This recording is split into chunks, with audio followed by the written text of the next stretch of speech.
Sexuality, nutrition, and spirituality will be held, all these topics will be held in an educational health retreat, which will be starting on the 15th of March until the 25th of March. Joining me today to talk about this health retreat is Dr. Kenny Bastien, who resides in Florida. Dr. Bastien has a practice in Florida, and he also resides in Florida, but he is here and very excited to share some information with us. And I want to tell you, good morning. Good morning. I'm here and I have no desire to go back. That's good, that's good, that's good. Just So we can use your expertise here on the island. Absolutely, and I've been welcome here, and Yes. the people love the team and the concept that I Yes, present exactly. to them, and they are quite excited. Okay, so talk to us about the concept. The Dr. concept Bastien. is we, as human beings, we have not been able to relate to our sexuality properly. What do I mean by that? Sexuality, by definition, is the state of our gender. And our gender is defined by our chromosome, XX, XY. And I have the approach to relate to everyone, not according to their gender, but according to the nature of being a human being first. When I'm talking to somebody, I don't see a woman, I don't see a man, I see a human being. Human being, right. So I have to relate to that person objectively. But my curiosity and my determination is to find out exactly how everyone relate to their gender. Right. Because the gender determines all the biochemical reactions of our body. Our gender determines our hormone secretions. Our gender determines the way we dress, the way we talk. And in our way to relate to people, men do not relate to men the same way they relate to to women. So all those have a tremendous impact socially, economically on every one of us. So I said, but nobody, the mother, the father doesn't teach to their children those specificities, those differences. They let the children go up by themselves. They just guess Yes.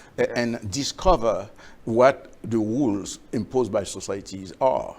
But it's better that we create an environment, a platform where people can come and be educated about those specific concepts because of their impact on our life. Throughout our whole life, if you're a woman, you're going to live as a woman. But now we have a crisis, psychological crisis, where people think that they can be transgender or those things, but they can change the chromosome in their cells.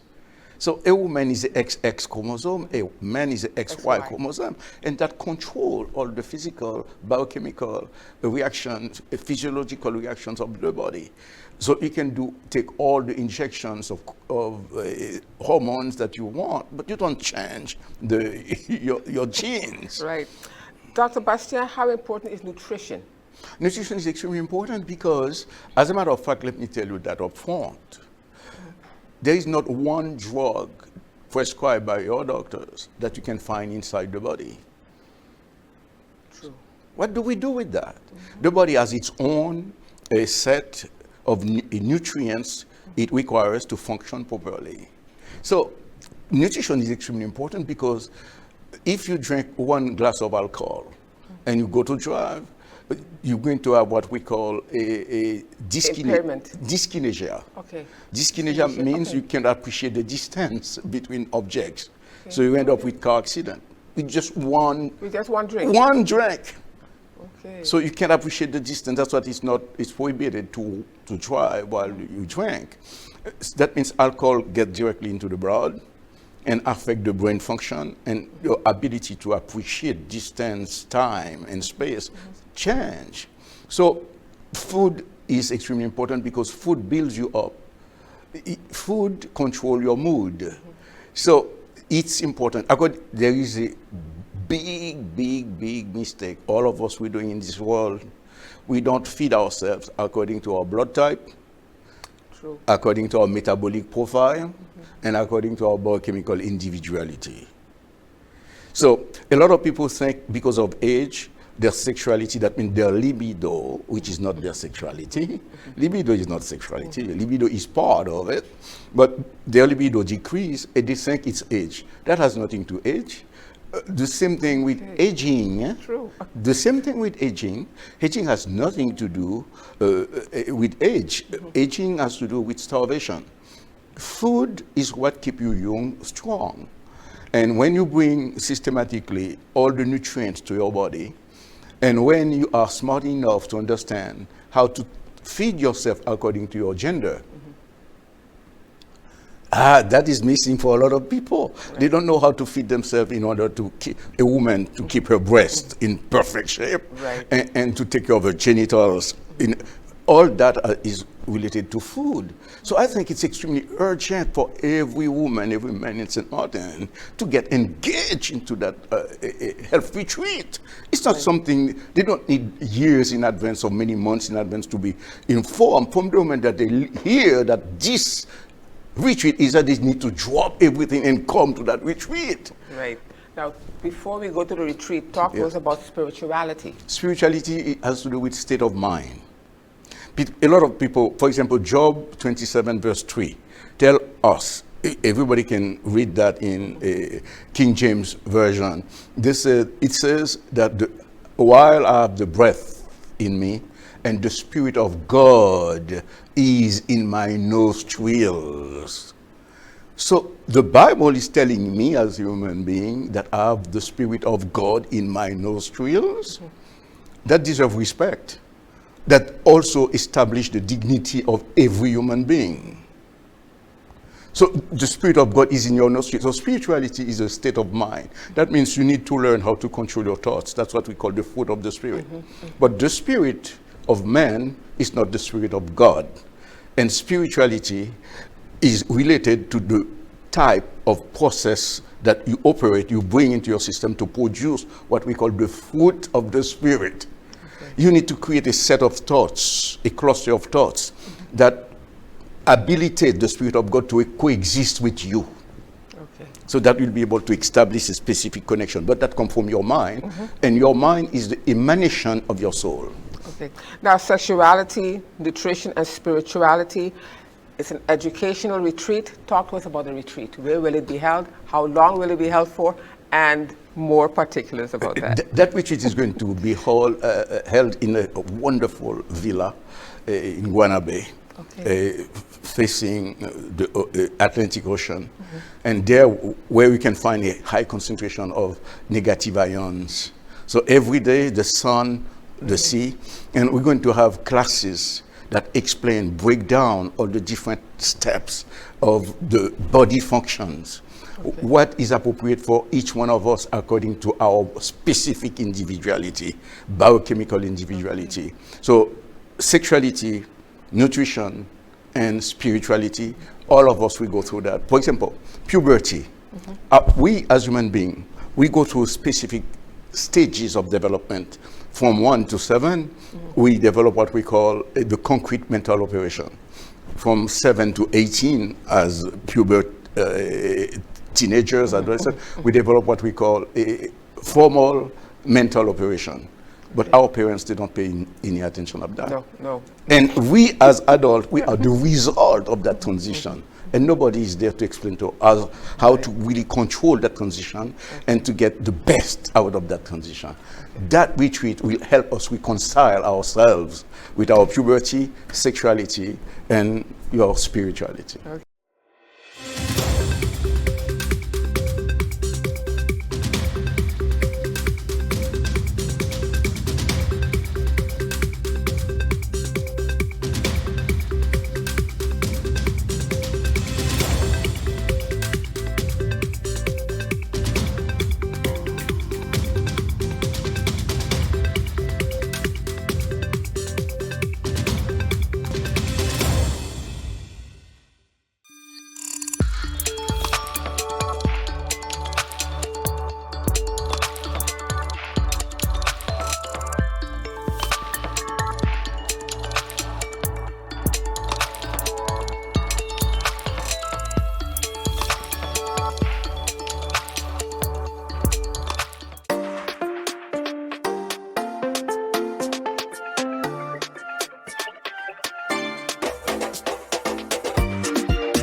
of life's twists, turns, and defining moments. RBC is a plan for all of you.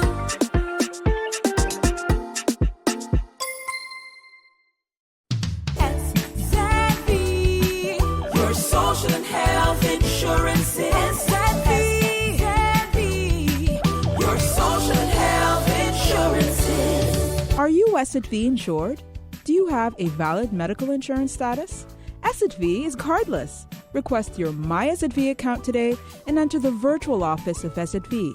Go to sxv.sx and sign up now. SXV, yeah, your social health insurances.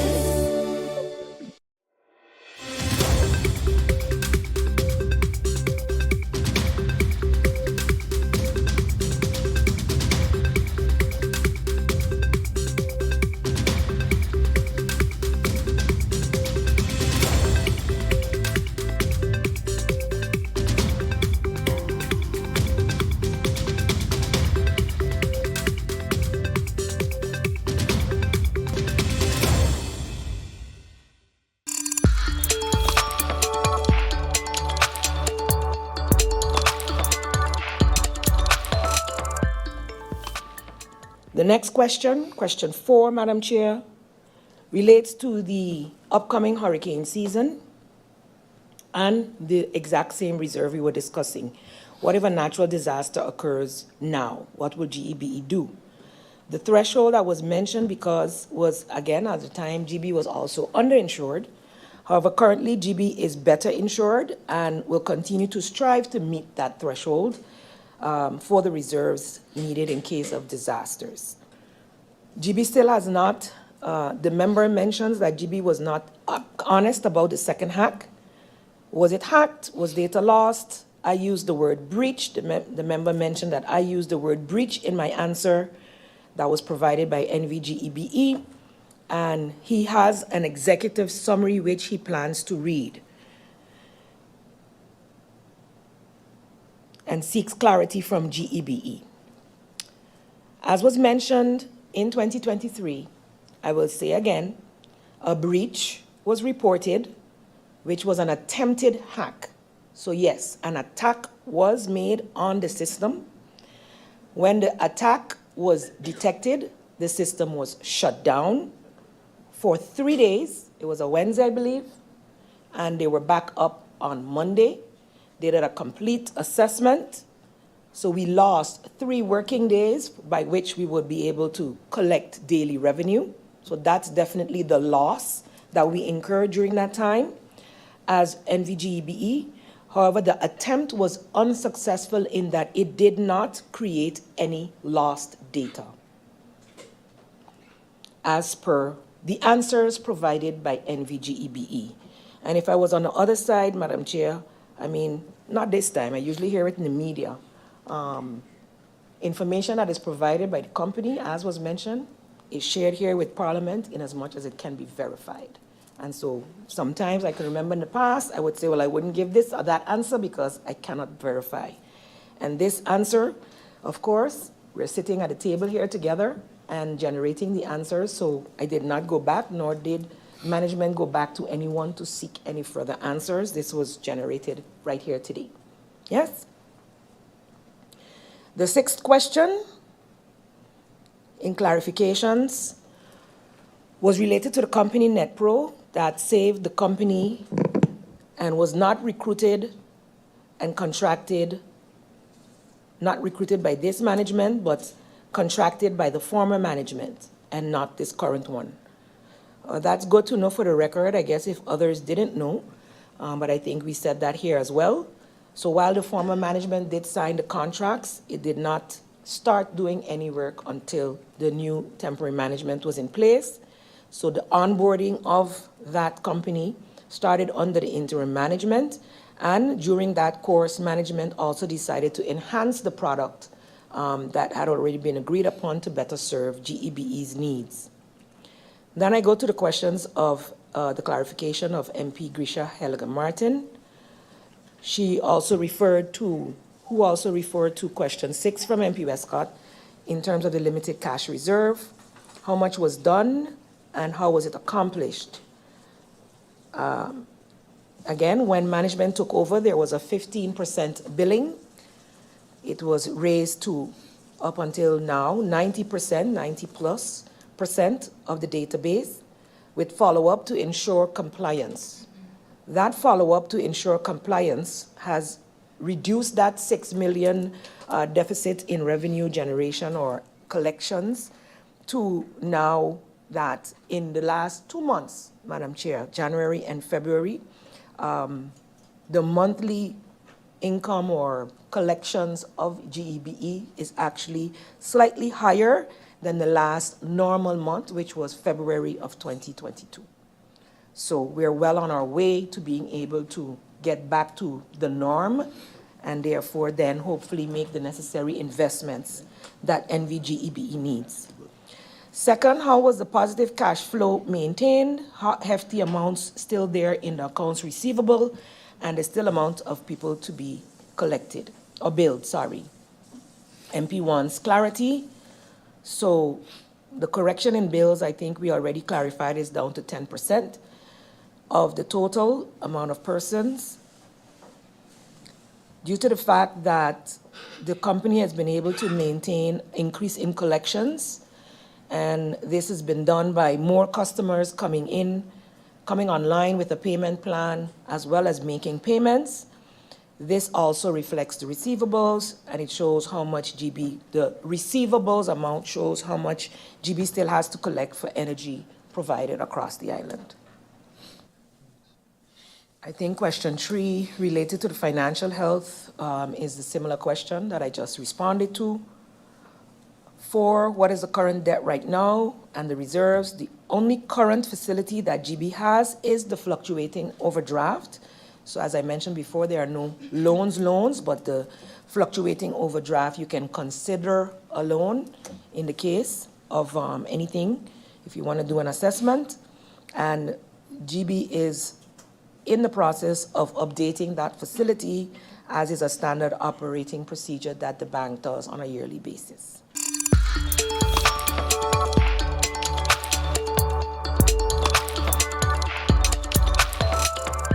One such topic, a very ticklish topic, depending on which side of the fence you're on, depending who you're supporting, is carnival permits.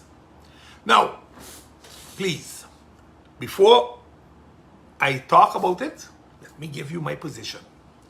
Carnival is our yearly festival for about 2.5 weeks, where a foundation that is in existence for 30 plus years, on behalf of the people of St. Martin, I'm not going to say on behalf of the government, on behalf of the people of St. Martin, puts on a show in the village or on the road by parades and those jump ups and those type of things. Mind you, we have been doing this for 50 plus years, always in the village.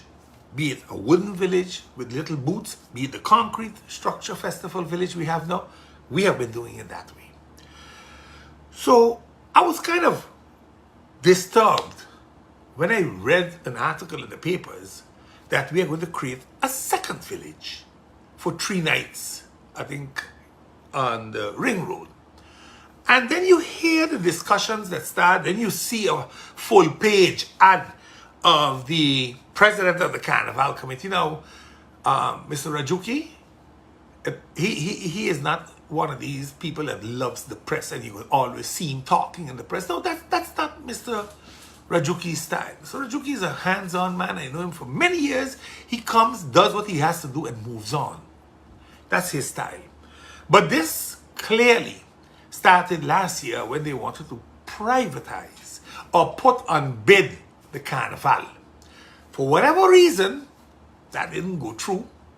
And now permits are being granted to promoters that were in the village.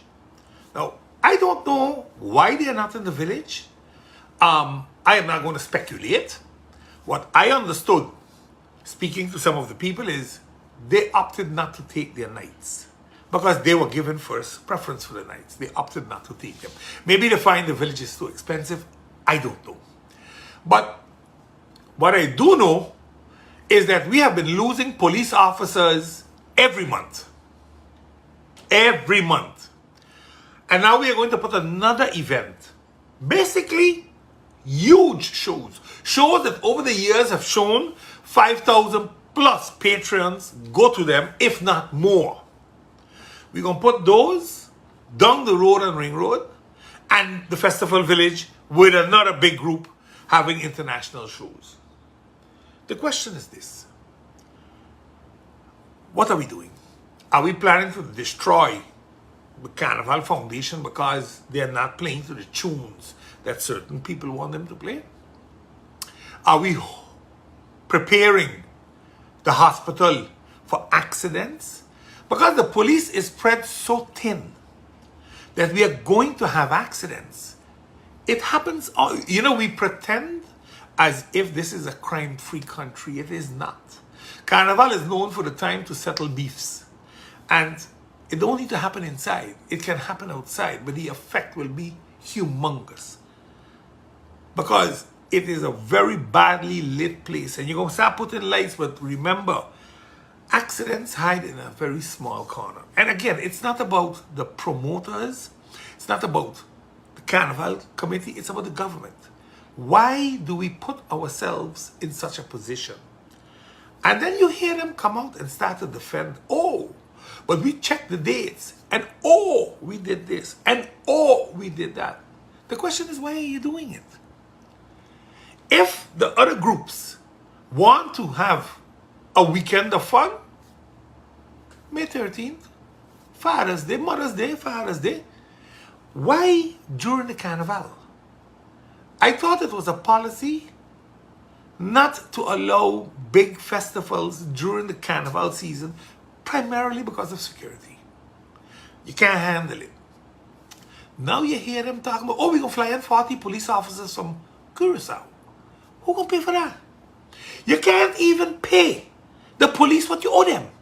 But you're going to fly in 40 police officers to go watch another show outside? Is that bill going to be for the organizers? Because it cannot be for the country. Because the country does without those 40 in the other Carnival seasons. So what is it exactly that we are planning now with this? Again, I am disappointed, and I decided, let me talk about it.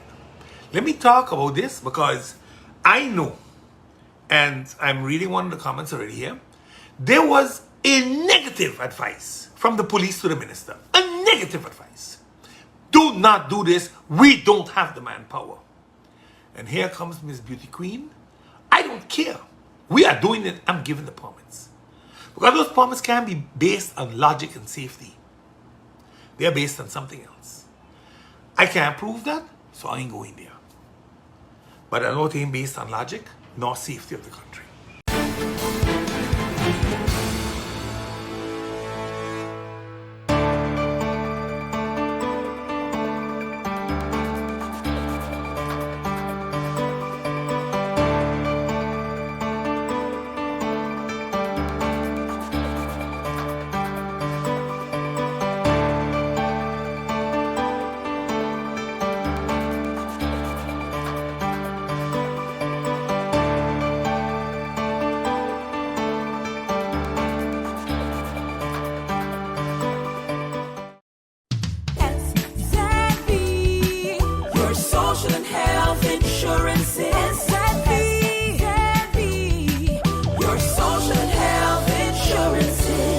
Are you SXM insured? Do you have a valid medical insurance status?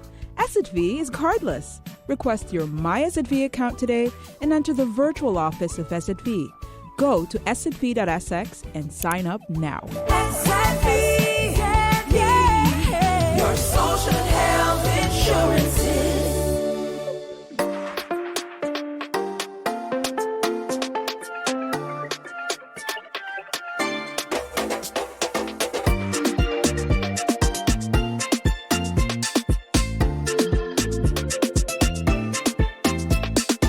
For all of life's twists, turns, and defining moments, our RBC is open for all of you.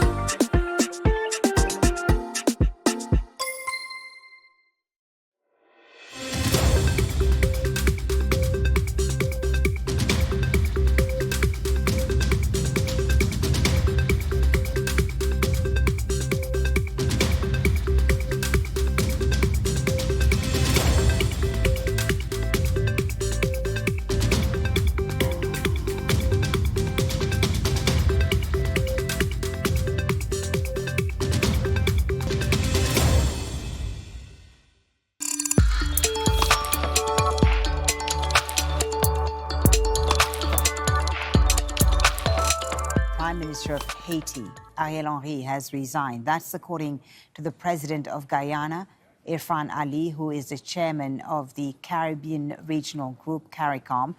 Henry has been in Puerto Rico since last week after gang leaders who've been dominating the capital warned him against returning to Port-au-Prince.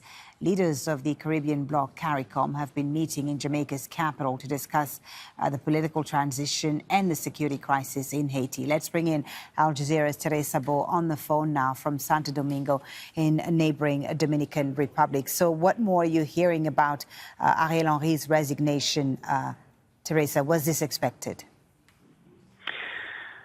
Well, certainly pressure on his has been mounting in the past few days. What we've seen is Prime Minister Ariel Henry at the time was not able to return to his country after traveling to Kenya to meet with the Kenyan president, and try to arrange the assistance by an elite force to help police officers in the country fight against the gangs that have taken controls of 80% at least of Haiti's capital back then. At the time, he was not allowed to land here in the Dominican Republic. He had to fly to Puerto Rico. He was declared a persona non grata. He was not welcome here in the Dominican Republic. And what we've been seeing is that even though the United States and other countries have been supporting him since he was designated prime minister. This happened after the assassination of former President Jovenel Moïse back in 2021.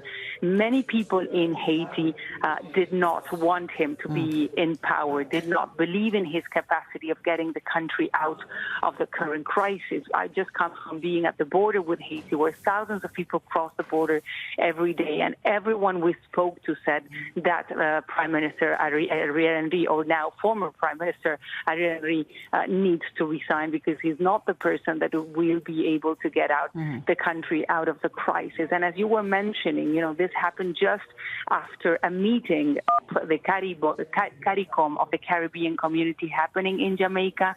It happened just as the United States and the members of CARICOM expressed their concerns about the increasing insecurity of the crisis ongoing in Haiti, them already thinking of a transition government. They're referring to as a presidential college that would be composed of political parties, of private sector, among others, to try to set up a transition that at the same time will lead the country towards free and fair elections. So certainly there's a feeling that he had lost support not only of his people but also of the international community. So in a way, his resignation does not come as a surprise.